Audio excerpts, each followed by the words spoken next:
রাসূলুল্লাহ সাল্লাল্লাহু আলাইহি ওয়াসাল্লাম বলেছেন, যখন আমার উম্মত এই 15টা পাপে লিপ্ত হবে, এই 15টা পাপে লিপ্ত হবে, তখন তাদের উপর আল্লাহর পক্ষ থেকে আযাব এবং গজব আসতে শুরু করবে। হাদিস আসলে অনেক আছে, কিন্তু সবগুলো বলার সময় থাকবে না, আমি মূল কয়েকটা বলছি, এগুলোর মধ্যে সব পড়ে যাবে ইনশাআল্লাহ।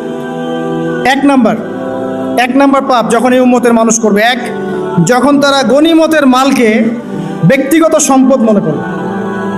গনিমতের মাল বোঝেন? রাষ্ট্রীয় সম্পদ, পাবলিক প্রপার্টি, এটাকে যখন মানুষ ব্যক্তিগত সম্পদ মনে করে ব্যবহার করা শুরু করে, এটা কি মিল পাওয়া যায়? আচ্ছা। 2 নাম্বার, যখন কারো কাছে আমানত রাখা হবে, আমানত, এবং সে এটাকে ব্যক্তিগত সম্পদ মনে করবে। বুঝতে পারছেন? আমানত রেখেছে, এটা খেয়ানত না করাটাই কর্তব্য, কিন্তু এটাকে যখন ব্যক্তিগত সম্পদের মতো মানুষ ইউজ করবে, শেষ করে ফেলবে, নষ্ট করে ফেলবে, তখন আল্লাহর আযাব আসবে।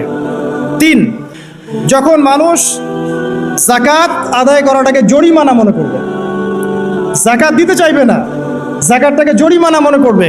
কি সমস্যা, কি বার্ডেন, যাকাত আবার দেওয়া লাগে কেন? আমরা তো ট্যাক্স দেই। যাকাতকে মানুষ জরিমানা মনে করবে।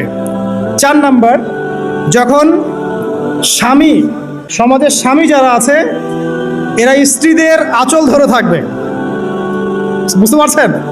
স্বামী স্ত্রীর আঁচল ধরে থাকবে, মানে স্ত্রীর অনুগত, স্ত্রী যা বলবে তাই।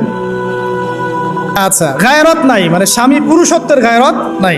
5 নাম্বার, যখন সন্তান মায়ের অবাধ্য হয়ে স্ত্রীর খেদমত করা শুরু করে, যখন সন্তান মাকে দেখবে না, স্ত্রীকে দেখবে।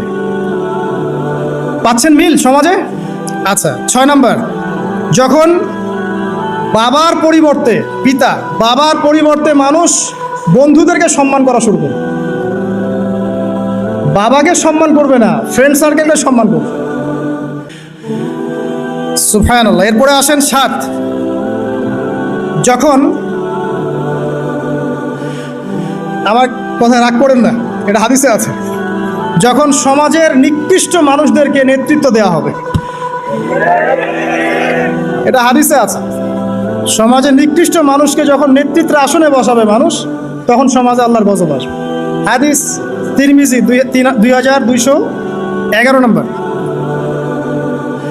এরপরে 8, নবী সাল্লাল্লাহু আলাইহি ওয়াসাল্লাম বলছেন, যখন কোনো ব্যক্তিকে সম্মান করা হবে তার টর্চার থেকে বাঁচার জন্য, যখন কোনো মানুষের সম্মান করা হবে তার শাস্তি থেকে বাঁচার জন্য, মানে মানুষ মন থেকে সম্মান আসছে না, ভয়ে আপনি সম্মান করছেন, এই অবস্থা যখন আসবে তখন আল্লাহর আযাব আসবে। তারপরে 9, যখন মসজিদের মধ্যে, দেখবেন অনেক মসজিদ আছে বাংলাদেশে, মসজিদের মধ্যে হট্টগোল বেড়ে যাবে, মসজিদের মধ্যে হট্টগোল বেড়ে যাবে, আর মসজিদগুলো হবে চাকচিক্যময়, হেদায়েত উঠে যাবে। মসজিদ হবে চকচকা, তাজমহলের মতো এক একটা, কিন্তু হেদায়েত উঠে যাবে, মসজিদে হট্টগোল বেড়ে যাবে। 11, যখন পুরুষেরা রেশমি কাপড় পরবে, পুরুষেরা সিল্কের রেশমি কাপড় পরবে। পুরুষের জন্য স্বর্ণ আর রেশমি কাপড় পরা হারাম। তো এখন পুরুষের অনেকে স্বর্ণ পরে, রেশমি কাপড়ও পরে, এটা মহিলাদের জন্য জায়েজ। এরপরে 12, যখন প্রকাশ্যে মদ্যপান করা হবে, আর মদ্যপানের মধ্যে ভাই সিগারেটও পড়ে, আপনার গাঁজা, ইয়াবা সবই পড়ে। এবং লাস্টের 2টা হচ্ছে 13, যখন বাদ্যযন্ত্রের সংখ্যা বেড়ে যাবে, বাদ্যযন্ত্রের চর্চা বেড়ে যাবে। এবং সর্বশেষ, যখন গায়িকাদেরকে সম্মান করা হবে এবং উম্মতের শেষের দিকের লোকেরা, মানে আমরা উম্মতের প্রথম দিকের লোকদেরকে গালিগালাজ করব। বুঝতে পারলেন? যখন মাদকদ্রব্য প্রকাশ্যে পান করা হবে, যখন আপনার রেশমি কাপড় পুরুষেরা পরবে, যখন বাদ্যযন্ত্র তৈরি করা হবে, চর্চা করা হবে, এবং গায়িকাদেরকে সম্মান করা হবে, এবং যখন এই উম্মতের শেষের মানুষেরা উম্মতের প্রথম দিকের মানুষদেরকে গালিগালাজ করবে। সাহাবীরা কি জানতো, আয়েশা রাদিয়াল্লাহু আনহা চরিত্র অমুক ছিল, এই ছিল, সেই ছিল, ইত্যাদি। নাউযুবিল্লাহ। এই কথাগুলো এখন আসে না?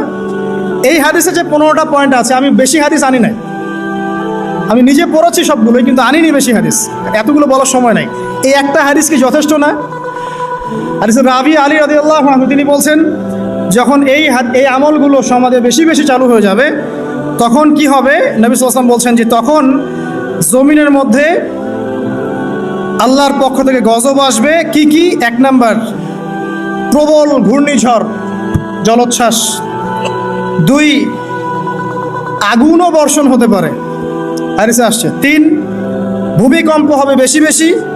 4, মানুষের আকৃতি পরিবর্তন হয়ে যাবে, মানুষের আকৃতি পরিবর্তন হয়ে যাবে। এই হাদিসটা